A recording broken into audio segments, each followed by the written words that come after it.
This has been something we have been wanting to do for quite some time, and we're finally getting around to it.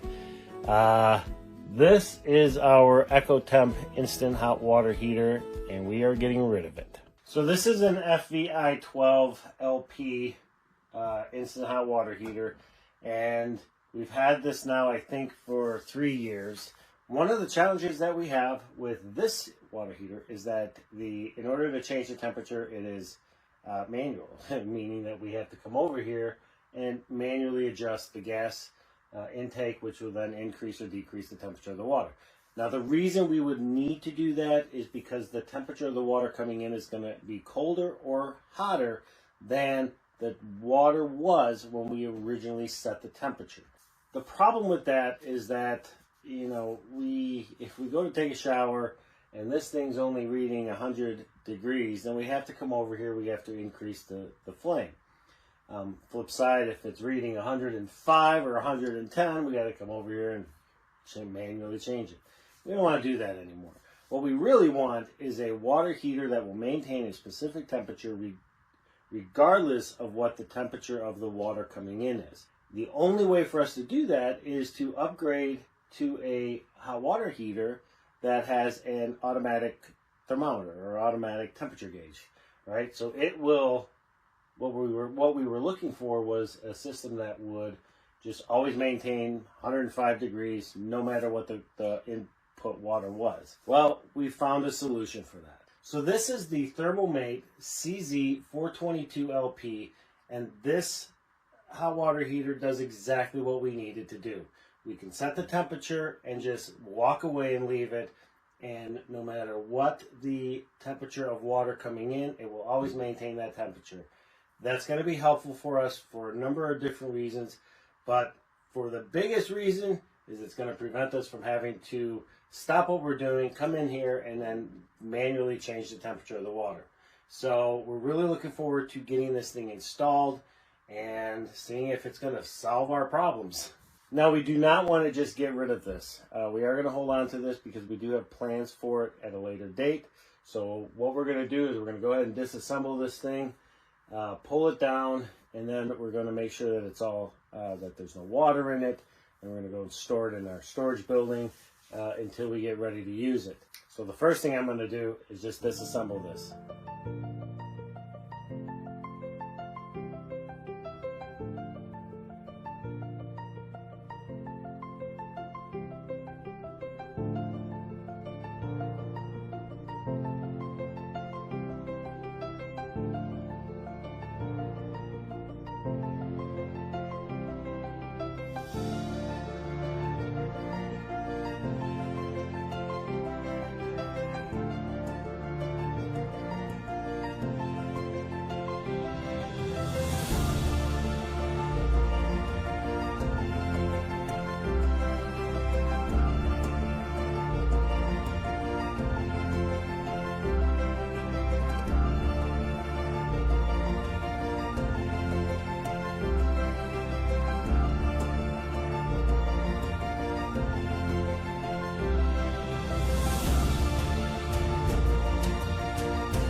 Well, okay, we got the old one off. So this is the old pipe, and it is definitely not going to fit. So good news is we have the new exhaust, so we're going to have to go ahead and figure out how to get the exhaust set up as well.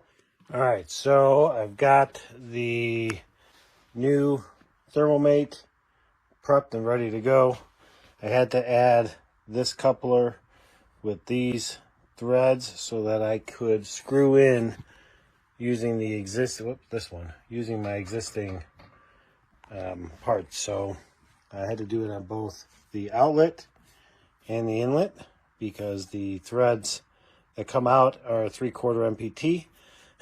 So I had to get a female 3/4 to a 1/2 inch and then get the threads that'll attach to my existing water lines. As for the gas, I went ahead and installed this section, and then I'll take the gas line, which is here, and we'll attach it to here. Now, it's really important when you're doing metal-to-metal fittings that are not compression fittings, you need to use some sort of sealant. Now, a lot of folks like to use the Teflon tape. I do not. Instead, I like to use this TFE paste, and this works on water, gas, air. I mean, I use this on all my propane, all my air lines, and my water lines. So stuff works great. Kind of takes the guesswork out of using the Teflon tape. But so I've got it on here. This joint, and this joint. Now, when we go to hook up the gas line, this is a pressure joint. We know that because it's tapered. We are not going to add any sealant to this. Same as here. We do not want it to interfere with the press, with this press fitting. So right now, my only real concern is with the location of the exhaust. Okay, so I got a quick update. I took the new ThermoMate and I held it up here to center off the exhaust because I already have an exhaust pipe here. Now, the thing is that on this new unit, the exhaust is in the center. But if you come over here and we look at the EcoTemp, it's off to the side. So that presented an issue. But thankfully, I've got enough space here so it'll mount right. The other issue I found, though, is that this is the pipe that's going to be, this is going to connect to the outside, and that's going to connect to the ThermoMate. The distance from this center point, which would be at the center of the ThermoMate, to where it connects to the wall, this distance right here is wider than this distance. So I've got, what that means is I got to get a couple of 2x4s and mount this unit to 2x4s on the wall.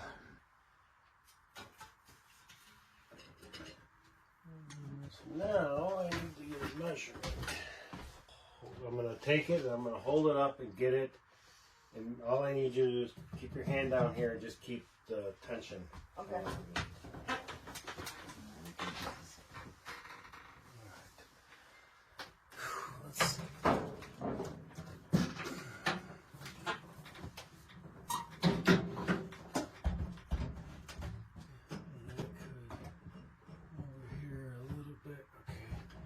All right, you got it. You're holding it. All of it. Okay. Higher? Right there.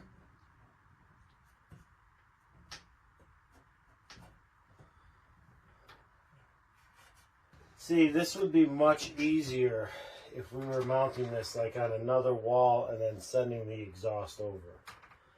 But because we're not doing that, we're doing it right where we have an existing home. It just makes it a little more. Yep.